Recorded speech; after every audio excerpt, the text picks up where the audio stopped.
दी। अब हम बाबा को याद करेंगे। मैं आत्मा भृकुटी के बीच में बैठी हूँ।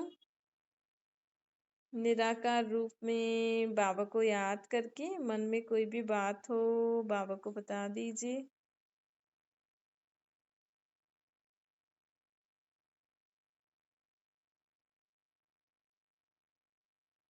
मैं आत्मा बाबा की संतान। बाबा को याद करके मन में कोई भी बात हो बाबा को बताकर अब संकल्प करिए। मैं आत्मा मालिक हूँ। मैं आत्मा इस शरीर की मालिक हूँ।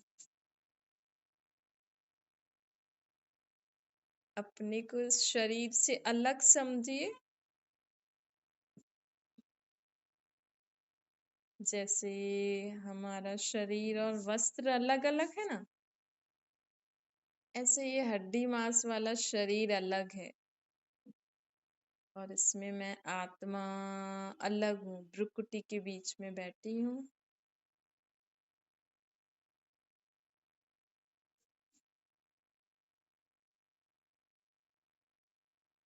मैं आत्मा अलग और ये शरीर अलग।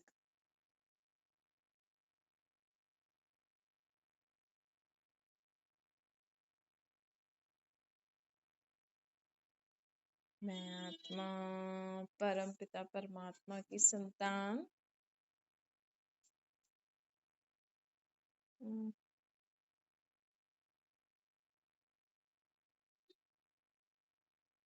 संकल्प करिए।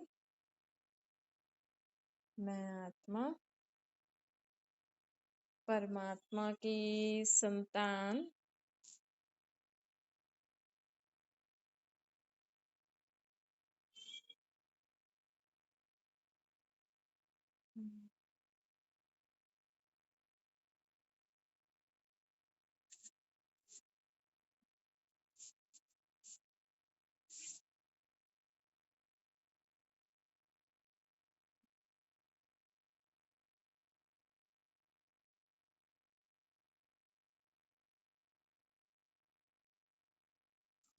मैं आत्मा इस शरीर की हर कर्मेंद्री की मालिक।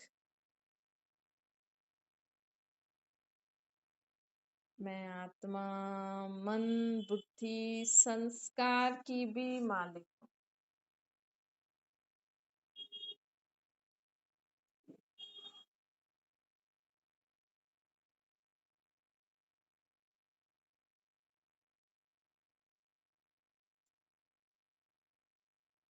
मैं आत्मा अपने स्थूल कर्मेंद्रियों की मालिक।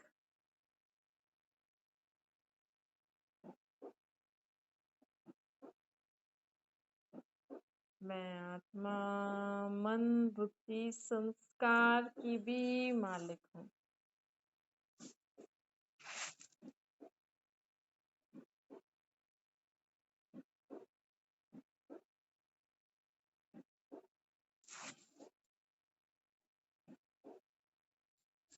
मैं आत्मा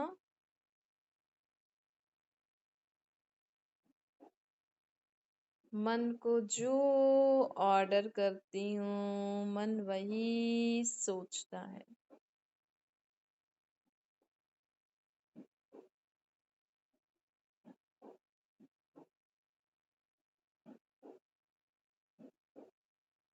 मैं अभी अभी मन को ऑर्डर करती हूँ कि मन तुम परमात्मा के बारे में परम धाम में परमात्मा को बाबा को याद करो।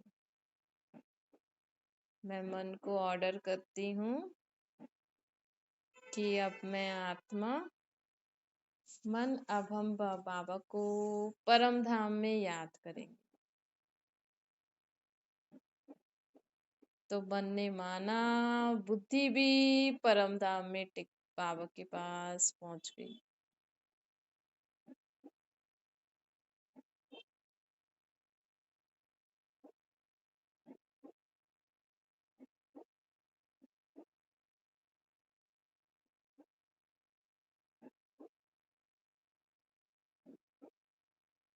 कुछ भी कानों में सुनाई में दे रहा है, लेकिन मन बाबा को ऊपर ही याद करने में बिजी है। आवाजें सुनते हुए भी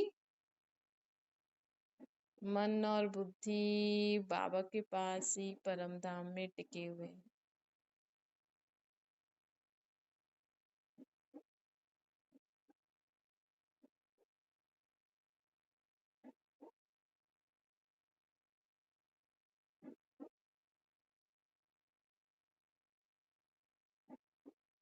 परम धाम से मैं आत्मा परम धाम में मैं आत्मा बाबा को याद कर रही हूँ।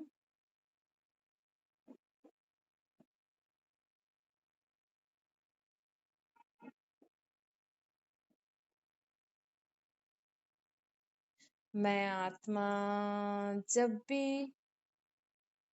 इन कर्मेंद्रियों से कर्म करके फ्री हो जाती हूँ, तब मैं आत्मा मन और बुद्धि को ऊपर परम धाम में बाबा के पास टिका देती हूँ।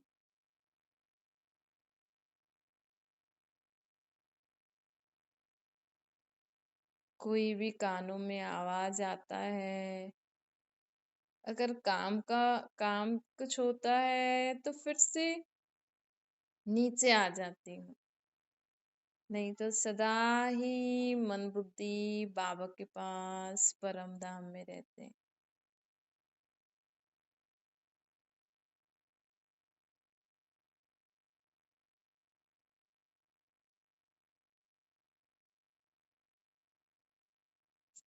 ऐसे ऐसे मैं बीच बीच में अभ्यास करती रहती हूँ।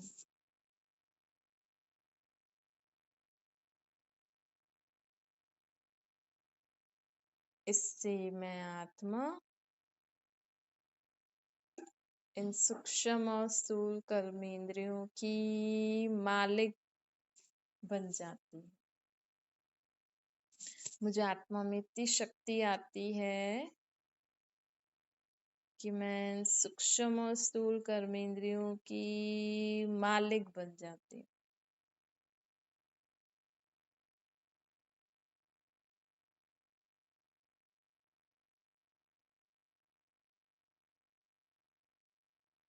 अच्छा, ओम शांति। ऐसे